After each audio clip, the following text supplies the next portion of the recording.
ನಿಮ್ ಮನೆಗ್ ಹೋದಾಗಿಂದ ನಂಗೊಂದ್ ವಿಷಯ ಅರ್ಥ ಆಗಿದ್ದು, ನಿಮ್ಮಮ್ಮಂಗೆ ನೀನು ಮೈನನ್ನ ಮದ್ವೆ ಮಾಡ್ಕೊಂಡಿರೋ ಕೋಪ ಸ್ವಲ್ಪ ಕೂಡ ಕಡಿಮೆ ಆಗಿಲ್ಲ.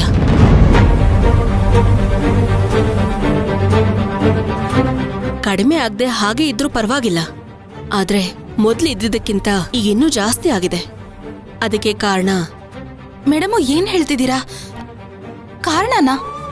ಯಾರ್ ಮೇಡಮು? ತುಳಸಿ.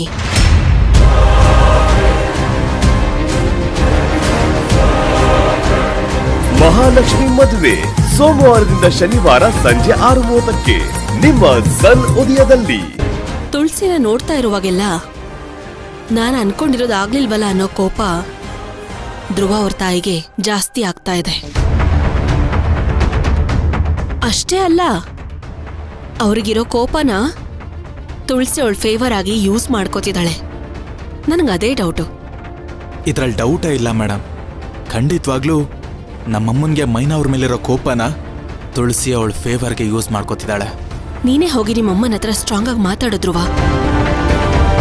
ನಿನ್ನನ್ ಬಿಟ್ಟು ಅವ್ರು ಯಾರ ಮಾತನ್ನು ಕೇಳೋ ಪರಿಸ್ಥಿತಿಲಿ ಇಲ್ಲ. ಒಂದ್ ವೇಳೆ ಅವ್ರು ಕೇಳೋ ಮನಸ್ಥಿತಿಗೆ ಬಂದ್ರು ತುಳಸಿ ಅವ್ರನ್ನ ಕೇಳಕ್ ಬಿಡಲ್ಲ. ಮೇಡಮ್, ನೀವ್ ಯಾಕೆ ತುಳಸಿ ಮುಂದೆ ಮಾತಾಡೋದಕ್ಕೆ ಹೋದ್ರಿ? ತುಳಸಿನ ಹೊರಗಡೆ ಕಳಿಸಿ ನಾನ್ ಸರಸ್ವತಿ ಅವ್ರ ಹತ್ರ ಮಾತಾಡ್ಬೇಕು ಅಂತ ಹೇಳಿ ಮಾತಾಡ್ಬೋದಿತ್ತಲ್ವಾ? ನಾನ್ ಹೇಳ್ದೆ ಧ್ರುವ. ನಾನ್ ಮಾತ್ರ ಅಲ್ಲ, ದೀಪಾನು ಹೇಳಿದ್ಲು. ಆದ್ರೆ ನಿಮ್ಮಮ್ಮ ಅವಳನ್ನ ಅಲ್ಲೇ ಇರಿಸ್ಕೊಂಡ್ರು. ಆ ರಾಕ್ಷಸಿ ನಮ್ಮಮ್ಮನ್ನ ಆ ತರ ಬದಲಾಯಿಸ್ಬಿಟ್ಟಿದ್ದಾಳೆ ಮೇಡಮ್.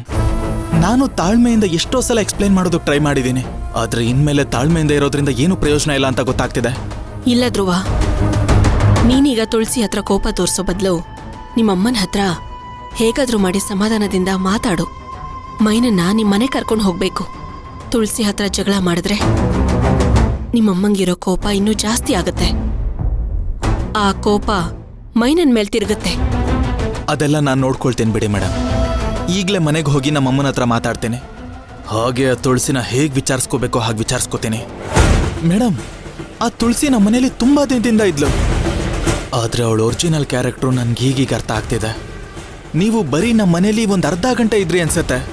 ಅಷ್ಟು ಬೇಗ ನೀವು ತುಳಸಿದು ಒರಿಜಿನಲ್ ಕ್ಯಾರೆಕ್ಟ್ರು ಅಬ್ಸರ್ವ್ ಮಾಡಿದ್ದೀರಾ ಅಂದ್ರೆ ಅವಳು ಯಾವ ಥರ ಬಿಹೇವ್ ಮಾಡಿರ್ತಾಳೆ ಅಂತ ನನಗೆ ಅರ್ಥ ಆಗ್ತಿದೆ. ನಾನೀಗ ಮನೆಗೆ ಹೋದ್ಮೇಲೆ ಅವಳಿಗಿದೆ. ನಾನು ಬರ್ತೀನಿ ಮೇಡಮ್. ಧ್ರುವ ಅವರೇ ನೋಡಿ, ತುಳಸಿ ಮೇಲಿರೋ ಕೋಪನೆಲ್ಲ ನೀವ್ ಅತ್ತೆ ಮೇಲೆ ತೋರ್ಸಕ್ ಹೋಗ್ಬೇಡಿ. ನೀವು ಸ್ವಲ್ಪ ತಾಳ್ಮೆಯಿಂದ ನಡ್ಕೊಳ್ಳಿ. ಹಾಗೆ ನಾನು ಅಲ್ಲಿಗೆ ಬರೋದ್ರ ಬಗ್ಗೆನೂ ಒಂದ್ಸರಿ ಯೋಚನೆ ಮಾಡಿ. ನನ್ಗೆ ಯಾಕೋ ಬೇಡ ಅನ್ನಿಸ್ತಿದೆ. ಮೇಡಮ್, ಮೊದಲು ಇವ್ರಿಗೆ ಅರ್ಥ ಆಗೋ ಹಾಗೆ ತಿಳಿಸಿ. ನನ್ಗೀಗ ಇವ್ರ ಹತ್ರ ಮಾತಾಡೋ ತಾಳ್ಮೆ ಇಲ್ಲ. ನಾನೇನ್ ಬರ್ತೀನಿ. ಧ್ರುವ,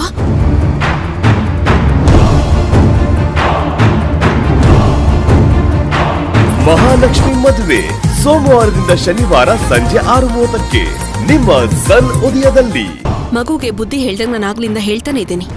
ನೀನ್ ನೋಡಿದ್ರೆ ಮತ್ತೆ ಮತ್ತೆ ಅದನ್ನೇ ಹೇಳ್ತಿದ್ಯಲ್ಲ. ಏನಾದ್ರೂ ಸರಿ, ನೀನ್ ಧ್ರುವನ್ ಮನೆಗೆ ಹೋಗ್ಲೇಬೇಕು. ನನ್ನನ್ ಕೇಳಿದ್ರೆ ತುಳಸಿ ತರ ಇರೋ ಹುಡುಗಿ ಆ ಮನೇಲಿರೋದು ಒಳ್ಳೇದಲ್ಲ. ನೀನು ಒಳ್ಳೆ ಸೊಸೆ ಆಗಿ ಆ ಮನೆಗೆ ಹೋಗೋ ಸಮಯ ಬಂದಿದೆ. ಯೋಚನೆ ಮಾಡಿ ನೋಡು. ಎಲ್ಲ ಒಳ್ಳೇದಾಗತ್ತೆ ಮೈನಾ. ನೀನ್ ಹೋದ್ರೆ ಒಳ್ಳೇದಾಗತ್ತೆ. ನನ್ ಮಾತ್ ಕೇಳು.